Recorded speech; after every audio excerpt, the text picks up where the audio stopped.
Kembali lagi di Kalam Ramadan, menyejukkan hati, meraih ridho ilahi. Pemirsa, masih bersama dengan Kiai Bedowi dengan tema etika bertetangga. Pak Yai, tadi sudah disampaikan ya, apa yang harus kita lakukan dengan tetangga kita selain yang sudah dijelaskan tadi. Bersabar dengan sikap dan juga kelakuan tetangga kita mungkin yang kurang nyaman ini bagi kita. Nah, apalagi nih Pak Yai?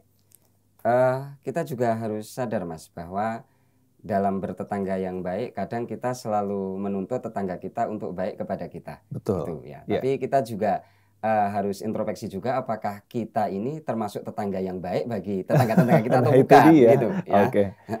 Makanya ya salah satunya di sini untuk menjaga hubungan-hubungan yang seperti itu biar tetap harmonis, tetap baik sesuai ajaran agama Islam, yaitu tidak mencari-cari kesalahan daripada orang lain. Dari tetangga, dari saudara, kayak gitu. Karena termasuk begini, Rasulullah pernah meriwayatkan salah satu doa yang dipanjatkan oleh Nabi Daud. Nabi Daud itu pernah berdoa isti'adah atau minta perlindungan kepada Allah dari 4 hal. Ini yang terakhir itu beliau sampai mengatakan wa a'udzubika min jarin lau ra'a minni hasanatan katamaha wa lau ra'a minni sayi'atan afsyaha. Ya Allah, saya berlindung kepada Engkau dari tetangga yang kalau melihat kebaikan dari diri saya pasti disembunyikan. Tapi kalau melihat kejelekan, afsyaha, disebarkan. Kayak gitu. Itu Nabi Daud yang meminta perlindungan kepada Allah. Artinya di situ kalau kita ambil ilmunya, berarti tetangga yang jelek ya, mohon maaf dalam kata tanda kutip, tetangga yang jelek itu adalah orang yang ketika melihat tetangganya itu selalu berbuat baik, kayak gini dan lain sebagainya, itu tidak pernah ada dalam hatinya perbuatan baik tersebut. Bahkan dia seakan-akan menganggap itu nggak ada. Tapi kalau dia jelek satupun, langsung dia sebarkan. Bahkan kadang belum lihat jeleknya aja udah mencari kejelekannya. Nah, ini yang harus kita sadari, Mas. Jadi jangan sampai kita itu masuk pada salah satu hadis yang Rasulullah sampaikan, bahwa ada beberapa perbuatan manusia yang bisa menghapus pahalanya amal baik. Di antaranya adalah al-ishtighal bi'uyubil khalqi, yaitu sibuk dengan kejelekannya makhluk, sibuk dengan kejelekannya orang lain. Jadi kita pasti akan ditutupi kebaikan-kebaikan orang tersebut, bahkan kita akan tertutupi oleh kejelekan-kejelekan kita sendiri ketika kita terlalu sibuk dengan keburukan orang lain. Ya, kayak gitu Mas. Itu. Jadi kita sekali lagi jangan hanya menuntut tetangga supaya berbuat baik kepada kita, tapi kita juga berusaha bagaimana jadi tetangga yang baik. Baik. Pak Yai, bagaimana sikap kita sesuai tuntunan Islam jika suatu saat kita melihat keburukan orang lain, keburukan tetangga kita, meski tidak berimbas kepada kita, terus apa sebaiknya yang harus kita lakukan? Oh ya, termasuk daripada hak tetangga, bahkan hak orang Islam itu adalah saling menasehati, Mas. Ya. Nasihat di sini itu kalau secara arti harfiah itu nasihat itu adalah iradatul khair, mengharap kebaikan orang tersebut. Artinya nasihat ini keluar dari rasa kita itu tidak tega ataupun kita itu kasihan ketika melihat tetangga itu berbuat jelek. Bukan kita membenci, Mas. Kadang mohon maaf kita selalu terjebak oleh kejelekan kita.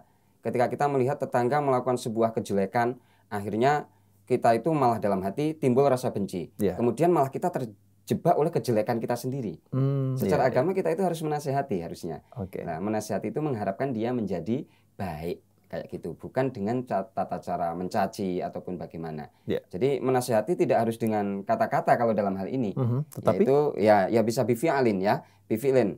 Istilahnya mengajak dia untuk melakukan hal-hal yang bermanfaat ataupun mencegah dia dari hal-hal yang buruk, kayak gitu, wawariha dan lain sebagainya lah. Kalau kita bahas tentang nasihat ini nanti pembahasannya panjang lebar, yang pokoknya di situ adalah mengajak orang tersebut untuk melakukan kebaikan atau iradatul khair, mengharapkan orang tersebut menjadi orang yang lebih baik. Amin, terima kasih. Nah, sebagaimana sabda Rasulullah SAW yang saya sampaikan di awal acara tadi nih Pak Yai, bahwasanya umat Islam akan ditimpa penyakit umat terdahulu, diantaranya kesombongan, melewati batas, memperbanyak harta, saling berkhianat di dunia, saling membenci, dan saling hasad, sehingga berbuat bagyo atau melanggar hak orang lain. Nah, bagaimana kita harus menyikapi hal demikian itu?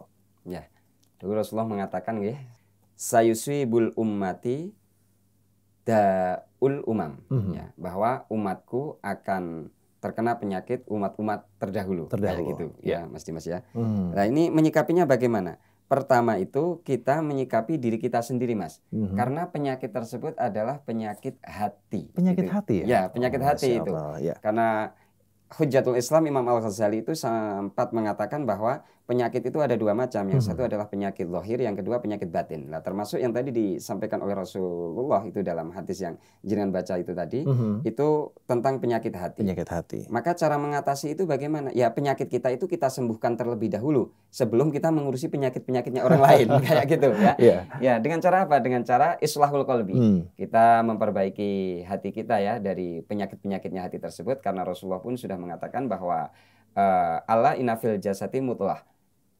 Fa in saluhat saluhal jasadu kulluhu wa in fasadat fasadal jasadu kulluhu. Ala wahyal qalbu. Ingatlah bahwa dalam jasad kita itu ada segumpal darah. Kalau seandainya itu baik, seluruh jasad akan menjadi baik. Tapi sebaliknya, seandainya itu jelek, ya seluruh anggota badan kita itu juga ikut menjadi buruk. Ala wahyal qalbu. Ingatlah itu adalah hati. Jadi ketika kita mensikapi tentang penyakit-penyakit tersebut, ya bagaimana kita bisa selamat dari penyakit itu. Sebelum kita memikirkan bagaimana biar orang-orang bisa selamat dari penyakit itu, kita dulu yang bisa selamat dari penyakit itu apa? Bagaimana caranya? Oke, begitu Pak Yai ya. Oke, baik, terima kasih pemirsa yang dirahmati Allah Subhanahu wa taala. Sangat menarik sekali penjelasan yang disampaikan oleh Kyai Baidowi, dan tentu Anda semakin penasaran bukan? Kita akan kembali untuk Anda setelah jeda berikut ini. Tetap di Kalam Ramadan, menyucikan hati, meraih ridho ilahi.